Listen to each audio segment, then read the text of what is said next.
Hi, it's Joanna Oakey here, and welcome back to the Deal Room Podcast, a podcast brought to you by our commercial legal practice, Aspect Legal. Now, today's episode is the first half of an exciting two-part series with serial startup entrepreneur Paolo Lencioni, who is the Director, Senior Accountant and Software Project Manager at APL Accountants. Now, Paolo has a very interesting story. Having kicked off his career as a vet and then establishing a veterinary business or practice, he then sold that practice and moved on to become an accountant. Not the usual career progression of a vet, I'm guessing. Together today, Paolo and I talk about the lessons he's picked up from his experience in starting, building and selling multiple businesses. These insights are valuable to business owners who are thinking of starting a new business, growing their current business, or gearing up to sell their business into the future. And we also have some fabulous tips for accountants and accounting practices who are looking at differentiating themselves in the market.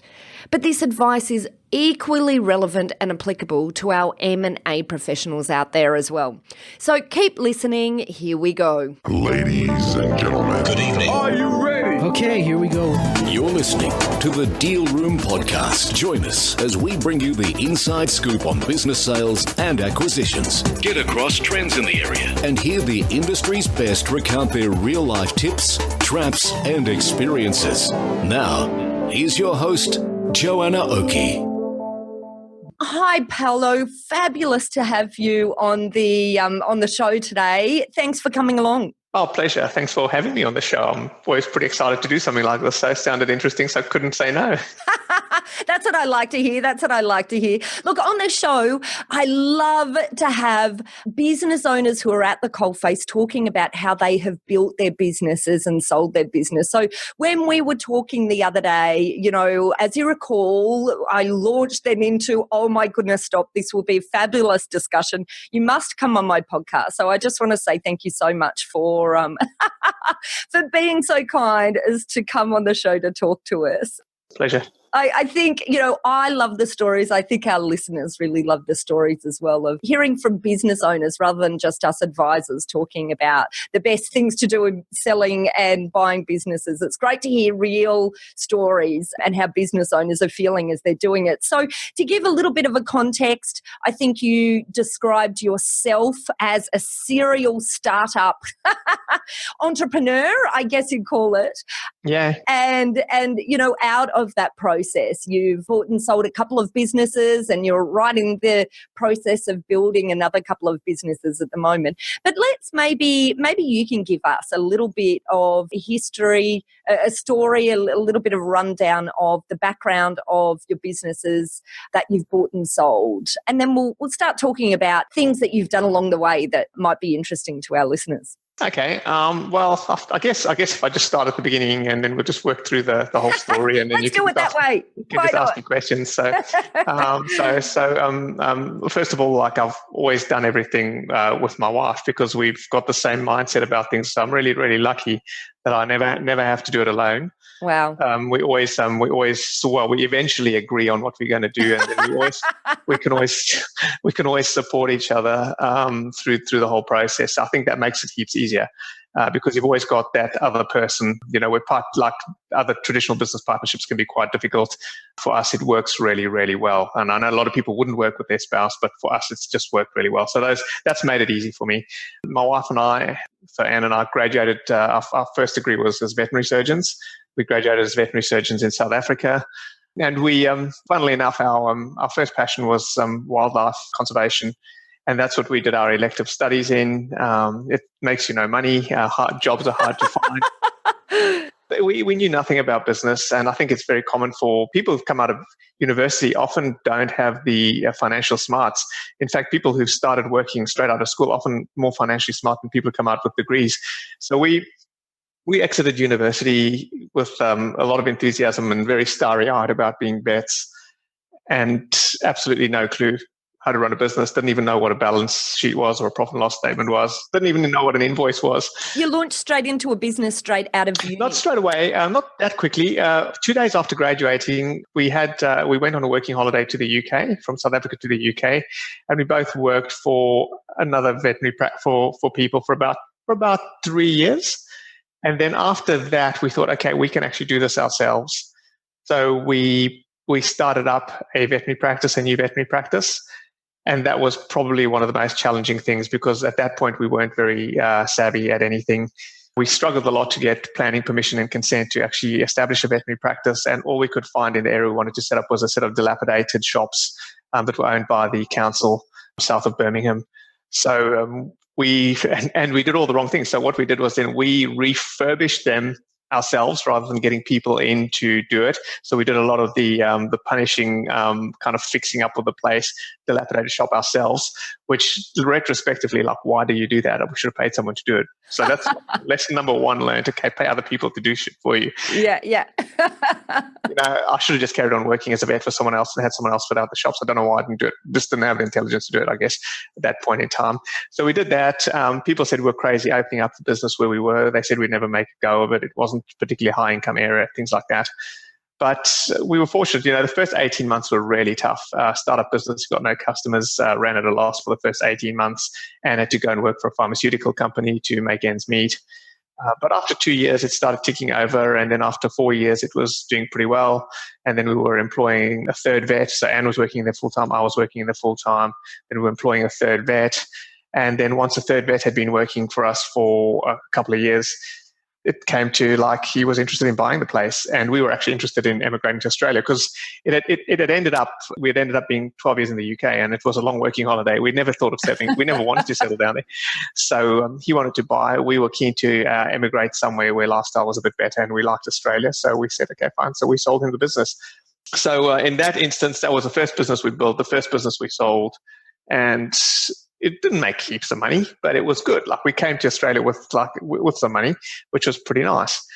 So when we got here, the part I left out is whilst we owned the veterinary business, we became acutely aware of the fact that we didn't know anything financial.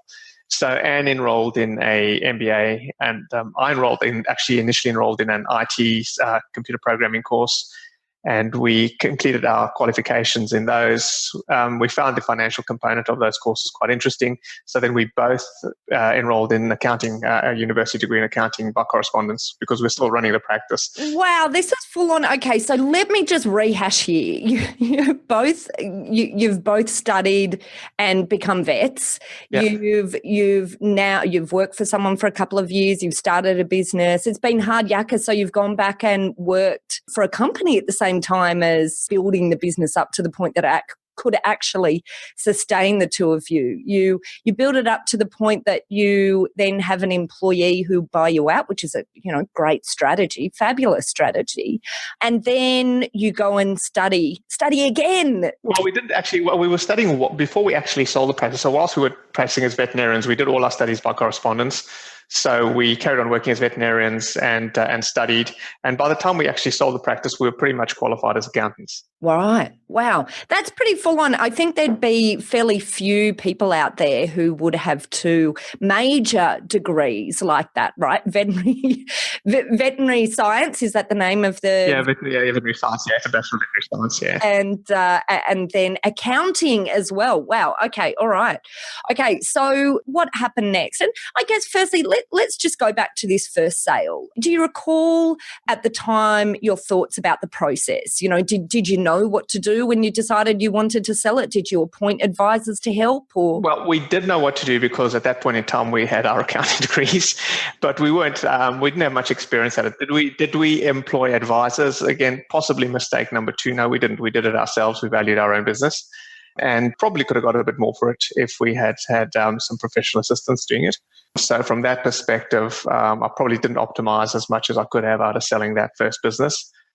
But then again, I'm not the kind of guy and nor is Anne, we don't have sentimentality about stuff like that. I really, really liked the guy who was purchasing it. His wife had actually been our head nurse for 4 or 5 years. We knew them really, really well. And one of the things we do like to see is someone else pick up where we've left off and actually run with it really well. I think that's more important for me. So for me, optimizing like the sale to the last cent is not a big deal. It's more the reward I get out of having done it. And then very, very important for me is that it continues to run successfully afterwards, because from that perspective, that's why we do it, because of our passion for it. I know a lot of people sell businesses and actually prefer to do badly once they exit, because they say, oh, it really needed me. And maybe it's an ego boost. But for me, it's quite the opposite. For me, the ego boost is to actually have built something that then continues to run forever. Without us there. And actually currently that veterinary practice is big. They've extended the premises. They've employed 2 further vets. And it's actually one of the biggest veterinary practices in the area now. Oh, that's amazing. And look, did they do the extension themselves, or did? Yeah, they did it. They've actually, I stay in touch with them. So even well, they did the building themselves, like so you. They extended the build. No, they didn't do it. They actually got builders in. Right. Okay. All right. So they learned from your lesson there, right? I hope so. So that's that was that first business. Great. Okay. So then, where did you move to next? What happened? Well, you moved to Australia. We sold the business, which was keeping us. That was what was keeping us in the UK. We moved to Australia. Then we came to the crossroads of, do we do another veterinary practice here, or do we do something different? And because we both had accounting degrees and went to work in public accounting practice for a couple of years, and I worked in accounting software just to get a feel for the accounting industry.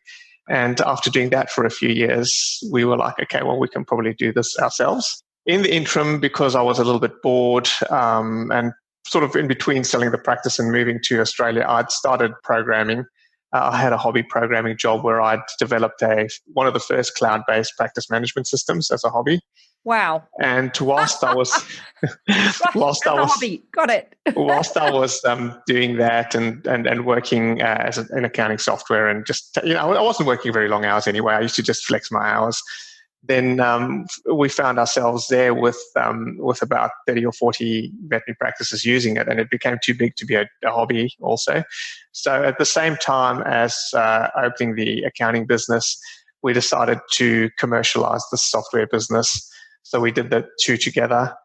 So we we looked at purchasing an existing accounting firm, didn't like the way it was run. Thought it had too much legacy issues with staff and the kind of customers it had and stuff. So we thought, okay, well, we'll just open up our own accounting firm. So we had the money. We purchased a commercial premises that was going quite nicely, going for a good price in our area, and we put the office in that. And this time didn't do the reno yourself, obviously. No, this time got someone in to do everything, which was the smart move, much better. and then we got after only being open so we're just a normal accounting firm. We're going to see everyone and do accounting and tax for everyone. And then we took on some advice from a guy I knew quite well, a guy called Chris Newton. Who's actually a guy who knows Paul Dunn quite well, actually, and we'd met him through veterinary circles. And he said, you guys should just be specialist accountants to the veterinary industry only. And I thought, that's quite a risk in that, it's a small market. So within a couple of months of opening up, we did that. We just marketed ourselves to the veterinary industry and niched ourselves very tightly into that as an accounting and business advisory firm to the veterinary industry. Best decision we ever made, and probably one of the best bits of advice I'd ever been given, because that really, really established a point of difference in our business. There's a lot of positive stuff being said these days about niching. And if anyone out there is scared about niching, I don't think you can be niched more than us. As a normal accountant, you've probably got access to more than 10,000 businesses in Australia. As a specialist veterinary accountant, probably about 30 or 40,000 businesses. As niche to the veterinary industry throughout the whole of Australia, we target 2,000 businesses. That's it. Wow. So there's no more than that. That's how many veterinary practices there are in Australia. So, and it's just been the best thing we've ever done. We continue to grow now. We still get more and more and more on board. Eventually we'll have most of it. So that was really, really good. So then it came to a point where I had to commercialize a software product. We had the accounting firm running. That was going quite well. Software product wasn't doing that well. Software is notoriously difficult to run at a profit. You sink so much in R&D. So I employed a couple of developers to commercialize it, pushed it a bit harder on the sales side. And funnily enough, so that's another thing, is hobby jobby versus commercializing stuff. Put people on because they can do the work better than you can. Within 2 years of commercializing it, we were getting a good market share in Australia. We were starting to move into the United States and the UK, and a listed American company made an offer to purchase the software from us. And that was for a very good price. So we Well, we said yes to that. It was, from our perspective, it was turning into quite a lot of hard work from a perspective of support, and I wanted to focus on the accounting firm at that point. So we said yes to that offer, but this time we took on advice in terms of the sale. Even though we were established accountants, had a whole lot more experience in this, we knew how to value maybe a dentist or a vet or someone like that, but valuing a software company is completely different. So we actually spent a lot of money and got a big accounting firm to help us with the valuation and the legals around that this time. And I think that worked out quite well for us too. Brilliant. And that was going to be my question. Did you find that using specialists really assisted in the process? Obviously, you'd identified the reason why it might help, but what was your feeling when everything was all said and done about that decision? I think I'm glad we use the specialists. Even from, like, we do a lot of tax work and stuff, but even from a tax perspective on that kind of sale, which involved international money transfers and all that sort of stuff and movement of intellectual property versus customers, there were a whole lot of legals that could actually make the whole sale a lot more tax efficient for us, which we hadn't thought of because we don't, as a country, we don't work in that space. So yeah, it was, I would do it again, and we were actually, the bill for it was in excess of $30,000 for that just one sale and all the legals around that sale. And people would say that's a lot, but for us it was worth it because in terms of tax and sort of the way the sale went, it actually worked out better. We actually more than made that money back. So that would be that was definitely a smart decision on our part, I think. Good work. Someone else to do it. Yep. Great work. And so that's it. Business number 2, you sold. So in both of these sales, it seems to me that you're in a situation where you didn't need to go and hunt for a buyer. Is that right?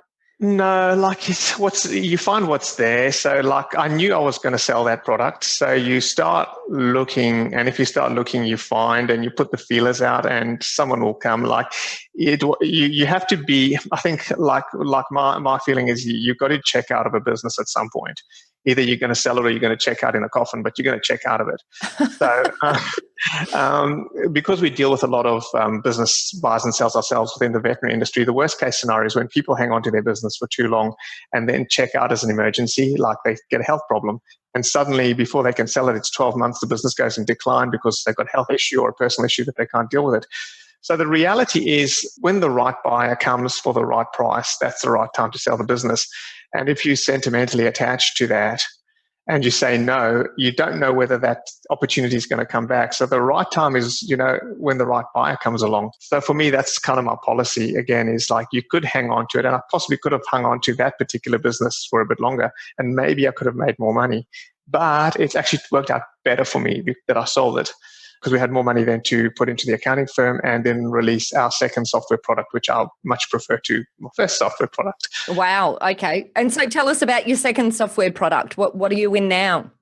Okay, so where our first software product was very support intensive and it was hard work. I'd done it as a hobby and I never thought of it as a business. The second one, we wanted to look at something that fitted more like what we had in our heads as now as accountants and business advisors, that we could propagate to all our client base.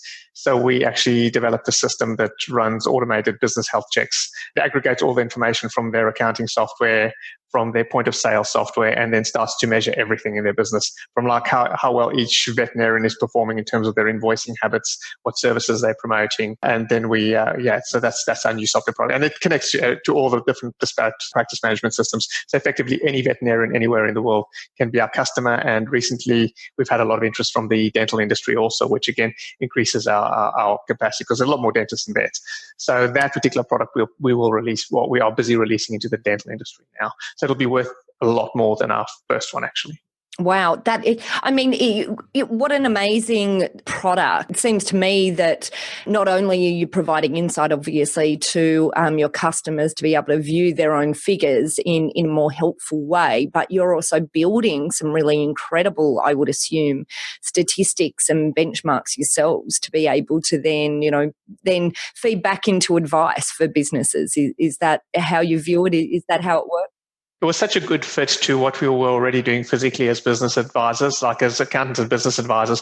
One of your biggest challenges is getting information out of your customers because they don't have the time to sort of pull out 1,000 reports from their various weird systems, whatever they're using in their business. So if you have something that automatically gives you that data, and I have real-time feeds on all the performance of all our customers' businesses now. I mean, I can look right now and know how all my customers' business have been doing in the last 24 hours.